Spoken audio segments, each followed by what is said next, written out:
I've been making a lot of Johto videos lately, and so as a palate cleanser and because I did promise on the last one we would not be in Johto on the next one, today we're actually in Kanto. We're also gonna be talking about Kanto in the Johto games, but we're not in Johto, so you cannot hold that against me. So hey, I'm not so a strainer, welcome back to the channel, and what about Kanto's hidden legendary? Let's get into it.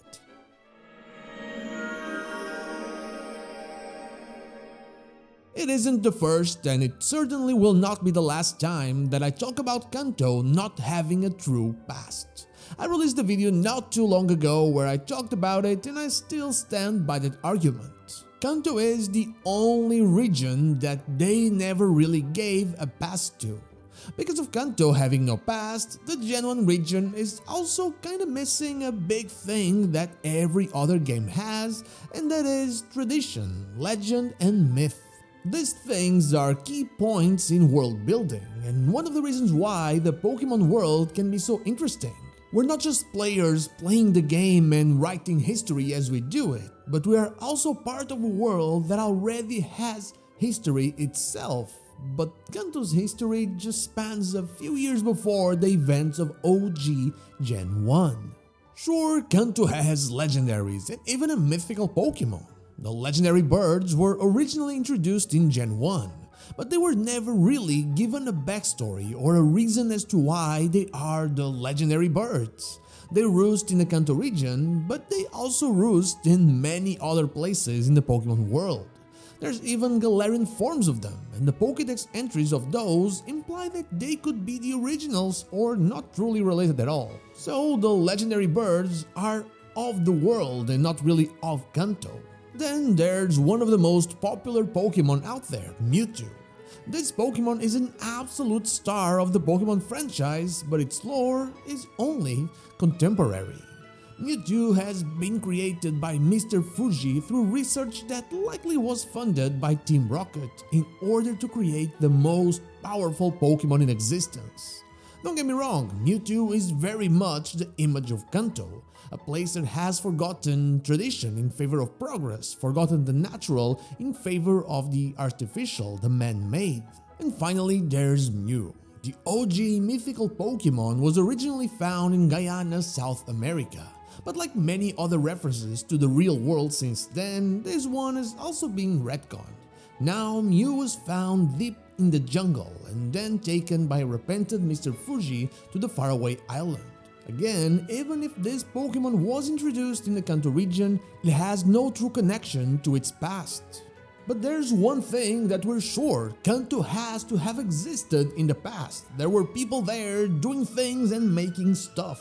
And some of those things had to be connected to their beliefs or their legends. They had to be tied to their culture and their myths. And so I looked at their current legendaries and tried to find what thing is there to connect all of those? Is there a constant in those stories? And well, there's actually one, and that's Mr. Fuji. And that is where the theory began. While before, Mr. Fuji was a scientist slash researcher that likely worked under Team Rocket, Mr. Fuji is now a kind old man that lives in Lavender town, looking after abandoned and orphaned Pokemon. One of these is a Cubone orphaned by Team Rocket, Mr. Fuji's likely former employer. That's why when we find him for the first time, he is inside the Pokemon Tower, a place he went to try and calm down the restless spirit of Cubone's deceased mother, a Marowak. We all know this story as it is one of the most iconic tales in OG Pokemon, which in turn does make it one of the most iconic tales in all of Pokemon. But there is something weird about it, something that no other generation did when it comes to something very common in the Pokemon world: ghosts. I do not mean ghost types, I mean actual apparitions. Pokemon has a strange fixation with having ghosts showing up in various places around the franchise. In the old chateau, you have things moving around, a ghost butler and a ghost little girl. There's other ghost people disappearing in Sinnoh and Unova, some that leave you gifts. There's the weird ghost girl from Lumiose City that Pokemon Legend ZA still left as a mystery.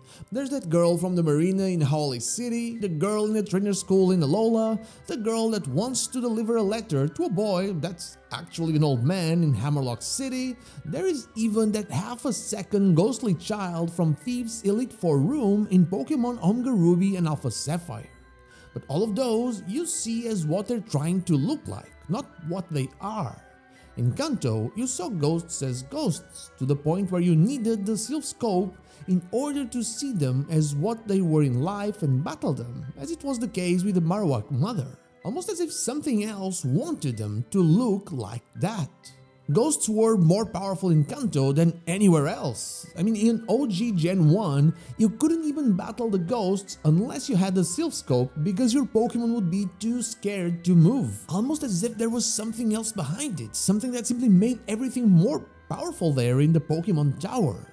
One could argue that it's just the fact that it is a cemetery, basically meaning that ghost stuff is more powerful there. But no, as there are many different burial grounds in the Pokemon world. Mount Pyre in Hoenn, the Lost Tower in Sinnoh, the Celestial Tower in Unova. Those are just a few examples of burial grounds where ghost Pokemon exist and do not possess any special power when compared to other ghost Pokemon from other places. There is something about the Pokemon Tower. And if we're trying to find some kind of lost legend or myth of the Kanto region, there's no better place to look for those than the only place where we see a little bit of tradition in the Gen 1 region, one related to how they mourn their dead.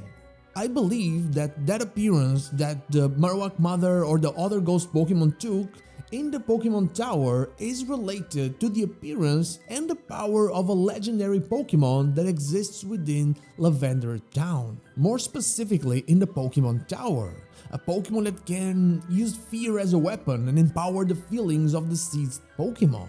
Better yet, I think that Mr. Fuji knows about it. Mr. Fuji is not an ordinary old man as we know already. After all, it did make Mewtwo. He would know if something like that existed, or at least he'd have his suspicions.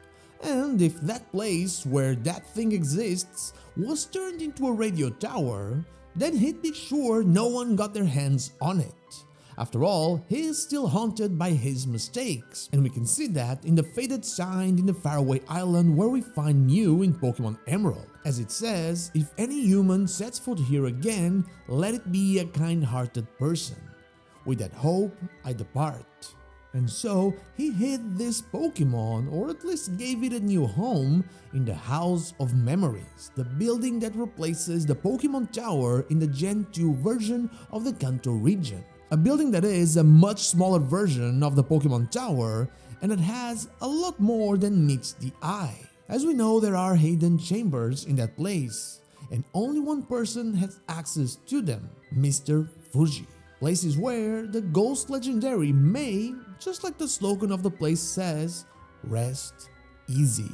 And there you go, the Pokemon Tower and the funerary traditions of the people of Lavender Town of the Kanto region are the oldest things we know of that region. And there's a lot of weird things happening with ghost Pokemon in that place in Lavender Town. Things we have never seen in any other region and that are exclusive to Kanto. Because of that, I believe there is a ghostly legendary Pokemon in Lavender Town, one that is probably similar to those ghosts from the Gen 1 games, and I believe that Mr. Fuji is probably the only person that knows about it. But what about you? Do you believe they'll ever add more legendary Pokemon to the Kanto region? Let me know in the comments down below. And now, that is all I have for you today. Thank you so much for watching, and I'll see you all on the next one. But before I go, I want to thank my YouTube members Good Old Deo, Dash Plays, The Gavinator, and Attila Santo, and my Twitch subscribers and newbies here, the Dr. Joe, Teixeira23, Lazarix, and Odd Cypher for going the extra mile. Thank you so much for all of your support.